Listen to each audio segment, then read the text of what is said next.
Assalamualaikum semua, apa khabar? Mudah-mudahan kita semua sihat, murid-murid sihat, ustaz pun sihat semuanya. Okey, kita nak sambung PDPR kita pada hari ini dengan tajuk sunnah Rasulullah sallallahu alaihi wasallam. Cintakan sunnah Rasulullah sallallahu alaihi wasallam. Jadi ini bahagian 2, kita akan sambung dalam buku teks muka surat 142. Ya, murid keluarkan buku teks, buku aktiviti, alat tulis ya. Untuk buku teks muka surat 142, kita akan sambung sunnah perkataan. Kerana sunnah Rasulullah, ingat balik kita ada 2, sunnah perkataan, sunnah perbuatan. Ya, sunnah perkataan, sunnah perbuatan. Okey. Sunnah perkataan, semua ucapan Nabi Muhammad sallallahu alaihi wasallam dalam bentuk suruhan, larangan serta galakan. Apa-apa yang keluar daripada mulut Rasulullah itu adalah suruhan perkataan, sama ada suruhan, larangan atau galakan. Ya, keluar daripada lidah Nabi itu adalah sunnah perkataan. Okey. Dan di dalam buku teks ini dia bagi contoh. Contohnya kelebihan membaca Al-Quran. Ini daripada sunnah perkataan Nabi lah. Contohnya daripada Abu Umamah katanya, aku telah mendengar Rasulullah sallallahu alaihi wasallam bersabda. Bersabda ni untuk Nabi lah. Kalau orang biasa berkata, tapi Rasulullah kita guna perkataan bersabda, tanda memuliakan Nabi Muhammad sallallahu alaihi wasallam. Jadi Abu Umamah, seorang sahabat Nabi berkata, Abu Umamah kata, aku telah mendengar Rasulullah sallallahu alaihi wasallam bersabda. Okey. Apa kata Nabi? Hendaklah kamu semua membaca Al-Quran. Sesungguhnya Al-Quran itu akan datang pada hari kiamat memberikan syafaat kepada orang yang membaca dan beramal dengan hukum hakamnya. Nah, ini Nabi yang cakap. Bila Nabi cakap, ini sunnah perkataan. Nabi galakkan kita untuk banyak membaca Al-Quran. Kerana di hari akhirat nanti Al-Quran akan menjadi syafaat. Syafaat ini akan memberi pertolongan, bantuan kepada kita semua orang-orang yang membaca Al-Quran. Hadis tu diriwayatkan oleh Al-Bukhari dan Muslim. Ini kira hadis sahih lah. Kalau 2 orang meriwayat ni, Bukhari dan Muslim, ini hadis sahih betul. Okey, seterusnya contoh yang seterusnya. Jauhkanlah sifat sombong dan bangga diri daripada Harithah bin Wahab. Seorang sahabat Nabi bernama Harithah bin Wahab radhiyallahu anhu berkata, aku mendengar Rasulullah sallallahu alaihi wasallam bersabda. Rasulullah berkata apa? Mahukah aku memberitahu kepada kamu siapakah ahli-ahli neraka?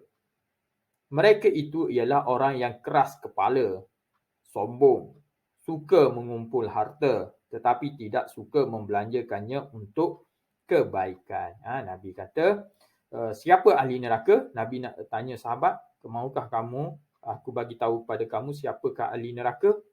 Maka Rasulullah bagi tahu ahli neraka itu ialah orang yang keras kepala, degil, tak nak menerima kebenaran. Sombong. Siapakah orang yang sombong? Orang yang sombong ialah orang yang tidak mahu menerima kebenaran. Itu orang yang sombong. Kadang kita tengok orang tu tak bercakap, kita kata sombong. Itu salah. Itu bukan sombong. Itu kita yang kata sombong. Apa maksud sombong dalam agama? Orang yang tak boleh menerima kebenaran. Bila kita bagi tahu kebenaran, tak boleh terima. Dia tetap dengan kedegilan dia. Itu orang yang sombong. Itulah maksud sombong. Kadang kita tengok orang tu masam je, kita pun kata terus cakap sombong. Kita telah mengata orang, sedangkan dia tidak bersalah. Dia mungkin keadaan masam, mungkin dia ada masalah di rumah dia ada selisih faham dengan orang. Jadi muka dia tak ceria. Itu bukan bermaksud dia sombong. Jadi orang yang sombong ialah orang yang tidak boleh menerima kebenaran apabila disampaikan kebenaran kepada dia. Itu sombonglah. Contohnya, jom kita pergi solat, dia sombong, tak nak ikut. Itu sombong lah tu. Itu sombong. Walaupun dia muka depan kita senyum, sebenarnya dia sombong. Kerana tidak mahu menerima kebenaran. Kebenaran apa? Solat tu kita kena tunaikan kerana kita wajib. Itu sombong. Sombong orang yang tidak mahu menerima kebenaran. Apalagi ahli neraka, suka mengumpul harta tetapi tidak suka membelanjakannya untuk kebaikan. Dia kerja rajin, bagus, jadi kaya raya, tapi bila orang minta bantuan tak nak bagi. Macamlah harta tu dia punya. Ya, di dunia ni seolah-olah dia punya, sebenarnya itu semua Allah Ta'ala yang punya. Allah Ta'ala yang bagi. Jangan rasa kedekut untuk membelanjakan harta untuk kebaikan. Kebaikan untuk kebaikan ya. Kalau nak belanja harta kepada benda yang tidak elok, itu tak boleh lah. Nak belanja, nak pergi tengok konsert contohnya, itu tak dikira konsert yang melalaikan. Konsert membaca Al-Quran, tak apalah. Ada ke konsert baca Quran? Tak ada. Konsert ni biasa sebut konsert, dia benda yang melalaikan, berjoget-joget. Biasa macam tu, menari-menari, menyanyi-nyanyi bila sebut konsert, buka aurat. Bukan buka sikit-sikit lah, buka lagi banyak, lagi besar konsert dia. Lagi banyak buka aurat, lagi besar konsert dia. Tengoklah artis-artis K-pop apa semua. Jadi konsert ni biasa tak sebut untuk baca Quran. Konsert baca Quran jaranglah orang guna ya. Jadi konsert ni untuk benda yang melalaikan. Jadi nak belanja kat arah situ, okey, beli tiket sampai 100, 1000. Itu adalah tidak sepatutnya berlaku. Ya, kalau orang kedekut membelanjakan untuk kebaikan, tolong orang waktu banjir ataupun waktu COVID ni, ramai orang susah, bantu orang. Itulah untuk kebaikan. Yang kaya Allah Ta'ala bagi rezeki lebih, bantulah kawan-kawan, saudara-saudara kita yang Islam ni untuk hidup lebih baik. Okey, itu sunnah perkataan. Kita sambung seterusnya ke muka surat 143. Okey. Sunnah perbuatan. Maksudnya apa dia sunnah perbuatan? Segala perbuatan Nabi Muhammad sallallahu alaihi wasallam yang disampaikan oleh para sahabat baginda. Okey. Segala perbuatan Nabi, apa yang Nabi Muhammad SAW buat, disampaikan oleh para sahabat baginda. Ya, Nabi tak boleh sampaikanlah pasal ini perbuatan. Jadi bila Nabi buat perbuatan, sahabat pun nampak dan dia bagi tahu Rasulullah buat begini, Rasulullah buat begini. Itulah sunnah perbuatan. Okey. Dalam buku teks dia bagi 3 contoh. 3 contoh apakah sunnah perbuatan yang Rasulullah buat. Pertama, mengutamakan anggota kanan. Diriwayatkan daripada Aisyah radhiyallahu anha bahawa beliau berkata, sesungguhnya Rasulullah sallallahu alaihi wasallam suka memulakan dengan anggota kanan ketika memakai kasut dan bersuci. Aisyah ni isteri Rasulullah. Jadi isteri Rasulullah bersentiasa banyak masa dihabiskan bersama Nabi. Dia tahu apa yang Nabi selalu buat. Jadi dia bagi contoh sini, Aisyah berkata, sesungguhnya Rasulullah suka memulakan dengan anggota kanan ketika pakai kasut dan bersuci. Itu riwayat daripada Aisyah, isteri Rasulullah. Kata Rasulullah pakai kasut mula dengan kaki kanan. Dan bersuci pun mula dengan tangan kanan. Bersuci apa? Ambil wudu, tangan kanan, kaki kanan. Mulakan dengan kanan. Dan ada riwayat yang lain lagi, Rasulullah makan pun dengan tangan kanan. Banyak bermula dengan kanan. Okey, seterusnya contoh yang kedua, merendah diri. Anas bin Malik radhiyallahu anhu menceritakan bahawa Rasulullah sallallahu alaihi wasallam sentiasa merendah diri dan terlebih dahulu memberi salam kepada sesiapa yang dijumpai walaupun kanak-kanak. Ni Rasulullah.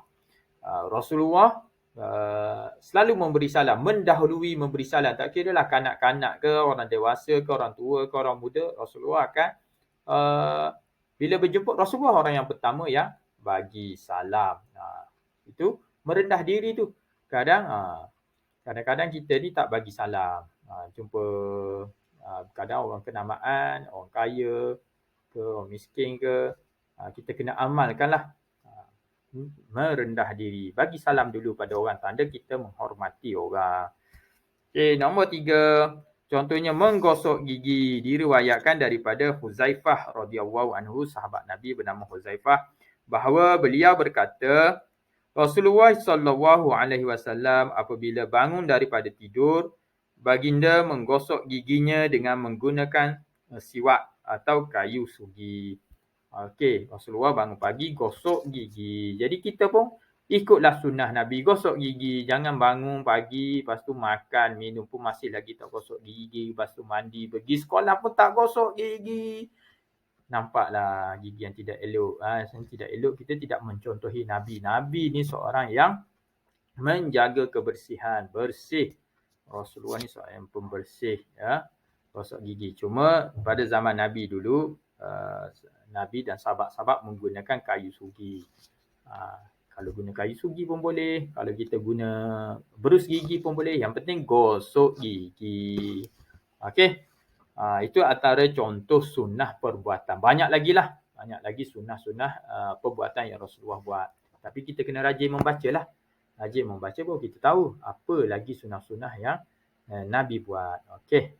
Seterusnya kita ke muka surat 144, kepentingan mengamalkan sunnah Rasulullah sallallahu alaihi wasallam. Apakah kepentingannya? Apa yang kita dapat kalau kita amalkan? Okey, Ustaz bacakan di sini ada 5, ya. Dia senaraikan 5 kelebihan, kepentingan kita mengamalkan sunnah. Pertama, menjadi bukti kecintaan kepada Rasulullah sallallahu alaihi wasallam. 2, mendapat syafaat Rasulullah sallallahu alaihi wasallam di akhirat. 3, terhindar daripada melakukan perkara yang dimurkai. 4, membentuk umat berperibadi mulia. 5, menjadikan diri lebih beristiqamah dalam ibadah. Ya. Tanya kita menjadi kecintaan kepada Nabi Muhammad. Tanda kita cinta pada Nabi, nak jumpa Nabi. Kita kena ada rasa tu dalam hati kita, cinta pada Nabi, nak jumpa Nabi. Nanti lepas tu kita meninggal, kita akan dibangkitkan balik di padang mahsyar. Di situ kita perlukan syafaat, pertolongan Nabi. Pertolongan Nabi Muhammad, bukan semua orang boleh bagi, tak ada. Nabi Muhammad seorang saja Allah Ta'ala bagi kelebihan di padang mahsyar, di akhirat, untuk memberi syafaat. Bila kita dibangkitkan balik daripada kubur, kita dah mati, masuk dalam kubur. Lepas tu kita akan dibangkitkan balik. Bangkitkan balik di mana? Di padang mahsyar, dikumpulkan di padang mahsyar. Di padang mahsyar tu lama, kita tak tahu berapa lama, berapa ribu tahun kita di padang mahsyar. Ada yang kena azab, susah hidup, susah berada di padang mahsyar, sakit, kena azab kat situ, siapa yang banyak buat dosa. Lepas tu kita akan beralih ke titian sirat. Titian sirat, siapa yang masuk dalam neraka ataupun dapat nak pergi ke syurga. Tu. Lepas titian sirat, kita tak boleh masuk syurga terus. Kalau orang tu dah lepas, kalau tak lepas memang masuk neraka. Bila dah lepas titian sirat, ada lagi satu jambatan. Nak sampai ke syurga, katanya ada satu lagi jambatan. Di situ akan diselesaikan. Kalau orang yang mukmin kat situ dah tak ada dah orang yang kufur, tak ada dah orang kafir, tak ada dah kat situ. Mereka dah jatuh lah. Tersekat di titian sirat, dah masuk dalam neraka dah, ada yang dah masuk. Bila lepas itu kira dah sampai peringkat semua orang yang mukmin. Mukmin sama mukmin ni mungkin ada masalah semasa di dunia akan diselesaikan di situ. Masalah hutang. Hutang tak semestinya hutang duit. Ada hutang, macam-macam hutang. Hutang perasaan. Ada apa benda yang tak selesai, diselesaikan di situ di sebuah jambatan. Ustaz lupa nama jambatan apa kat situ. Selesai kat situ barulah menuju ke syurga. Itu bukan cerita satu hari. Itu cerita bertahun-tahun, beratus tahun, beribu tahun. Pasal di situ bermulanya di alam akhirat, alam yang mana hidup kita sudah kekal. Tak ada kematian dah selepas itu. Jadi cerita kat situ tu cerita yang makan masa beribu-ribu tahun, lama. Kita dalam atas dunia ni 70 tahun pun dah rasa lama dah.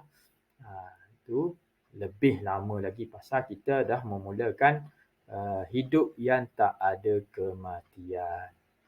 Okey, selesai. Sekarang buka buku aktiviti. Jom kita buat latihan. Muka surat 137 hingga 140. Let's go. Muka surat 137, nombor 4, bulat jawapan yang betul. Sunnah perkataan dan perbuatan. Okey.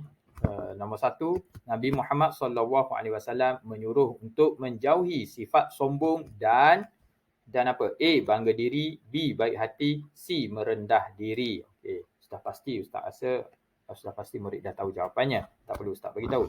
2, A, makan, B, pendapat, C, doa. Anak soleh amat dinantikan oleh ibu bapa. Okey, apa dia anak soleh amat dinantikan oleh ibu bapa? Apa dia? Makanan ke, pendapat ke, doa? Okey, itu pun senang. 3, Al-Quran akan memberikan A, berkat, B, syafaat, C, berfaedah kepada orang yang membacanya di akhirat. Okey, pilih A, B, C. Pilih. Soalan keempat, Rasulullah SAW menyeru supaya tidak lupa. A. Bersiwak. B. Berbual. C. Berzanji selepas bangun tidur. Ya. Bersiwak tahu kan? Perkataan bersiwak tadi Ustaz dah sebut. Berbual, dah tahu. Berzanji. Berzanji ni orang baca dalam keadaan berlagu kasidah-kasidah. Sudah berzanji. Al-jannatu wa na'imuha. Itu contohnya berzanji. Gitulah. 5. Nabi Muhammad SAW sentiasa memberi A. Salam. B. Teguran. C. Makan kepada orang yang dijumpainya. Ini pun Ustaz dah bagi tahu. Ustaz dah terangkan tadi. Salam ke, teguran ke, ataupun C. Makan. Okey. Tak tahu jawapan, tengok buku teks. Yang dah tahu jawapan, terus tulis. Kalau masih tengok buku teks pun tak jumpa jawapan, ulang lagi. Ulang lagi banyak kali. Kalau masih tak dapat lagi, entahlah macam mana nak bagi awak tahu ya. Tengok video lagi lah. Okey, jawapannya Ustaz bagi tahulah. Takut nanti ada yang tak dapat juga. Nombor 1, bangga diri. 2, doa. 3, memberi syafaat. B, soalan yang keempat, bersiwak, itu gosok gigi. Soalan yang kelima, salam. Salam. Seluruh memberi salam sentiasa, lebih awal memberi salam. Okey. 138. 5. Tulis betul atau salah pada pernyataan di bawah. Okay. Contoh, mengamalkan sunnah adalah bukti kecintaan kepada Nabi Muhammad SAW. Betul. Nombor 1. Allah Subhanahu Wa Taala murka kepada orang yang mengamalkan sunnah. Itu salah. 2. Nabi Muhammad SAW akan memberi syafaat kepada orang yang beramal dengan sunnahnya. Betul atau salah? Ya, bagus. Betul. 3. Orang yang mengamalkan sunnah dapat menjaga diri daripada melakukan maksiat. Betul atau salah? Betul. Dapat menjaga diri daripada melakukan maksiat. Sebab apa? Sebab sunnah Nabi tak ada yang buruk. Semuanya adalah baik dan berakhlak mulia. Okey. Nombor 4. Individu yang kasar dan jahat lahir daripada mengamalkan sunnah Nabi Muhammad SAW. Lahir daripada mengamalkan. Orang jahat lahir daripada kerana mengamalkan sunnah Nabi ke? Salah. Tak ada orang yang amalkan sunnah Nabi. Ia adalah orang-orang yang baik. Sunnah yang mulia, akhlak yang mulia. Seterusnya, nombor 5. Rasulullah SAW menyarankan agar kita sentiasa istiqamah dalam beribadah. Okey, betul. 6. Umat yang berkepribadian mulia dapat dibentuk daripada mengamalkan hidup cara Nabi Muhammad SAW. Betul. Yang ketujuh, Nabi Muhammad SAW sering berpesan agar tidak bersungguh-sungguh dalam beribadat. Tidak bersungguh-sungguh dalam ibadat. Astagfirullahalazim. Itu salah. Salah. Okey, dah dapat jawapan, sila tulis. Kita pindah ke latihan yang seterusnya. Seterusnya latihan nombor 6, pilih jawapan yang betul. 1, pilih ya. Nombor 1, cara menunjukkan. Pilih antara keprihatinan atau kecintaan kepada Rasulullah SAW adalah dengan mengamalkan sunnahnya. Cara menunjukkan, jawapannya kecintaan. Okey, 2. Pilih antara perbuatan atau perbualan. Okey, soalannya, sunnah meliputi sunnah perkataan dan sunnah perbuatan. Okey, nombor 3, pilih antara perbuatan atau perkataan. Soalannya, ucapan Nabi Muhammad SAW yang berbentuk suruhan, larangan dan galakan merupakan sunnah perkataan. Okey, 4. Antara syafaat atau kemurkaan. Soalannya berbunyi, orang yang mengamalkan sunnah Rasulullah SAW akan mendapat syafaat di akhirat nanti. Okey, yang kelima, antara jawapan yang disediakan, menjerumus atau menghindarkan. Nombor 5, soalannya berbunyi, amalan sunnah dapat menghindarkan diri daripada melakukan perkara yang dimurkai Allah Subhanahu Wa Taala. Okey, Ustaz sudah bagi jawapan. Okey, teruskan.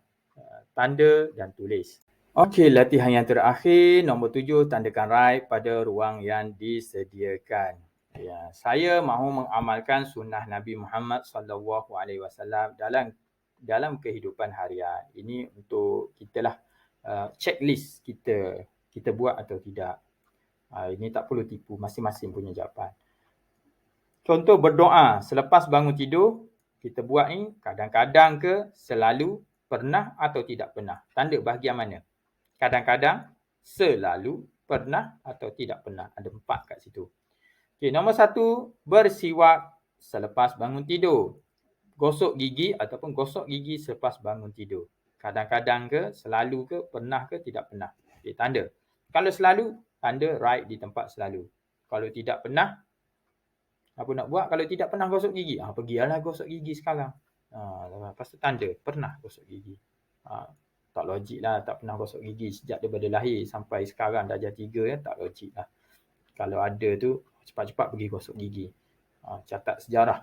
Sampai darjah 3 tak pernah gosok gigi, catat sejarah. Tidak elok. Okey, seterusnya nombor 2, mandi selepas bangun tidur. Okey, mandi selepas bangun tidur. Okey, yang tak mandi lagi, pergi mandi sekarang. Lepas tu tanda. 3, menunaikan solat subuh berjamaah. Berjamaah ya, solat subuh berjamaah. Okey. 4, membaca Al-Quran. 5, berniat belajar kerana Allah Subhanahu Wa Taala. 6, bersalaman dengan ibu bapa sebelum ke sekolah. Ada buat ke tidak?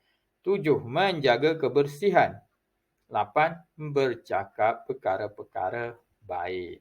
Okey, itu saja latihannya. Okey, murid sedia. Siapkan latihan anda. Dan berakhirlah tajuk kita mengenai adab. Ya, adab dah selesai. Okey, sekian. Ya, hingga bertemu lagi. Assalamualaikum.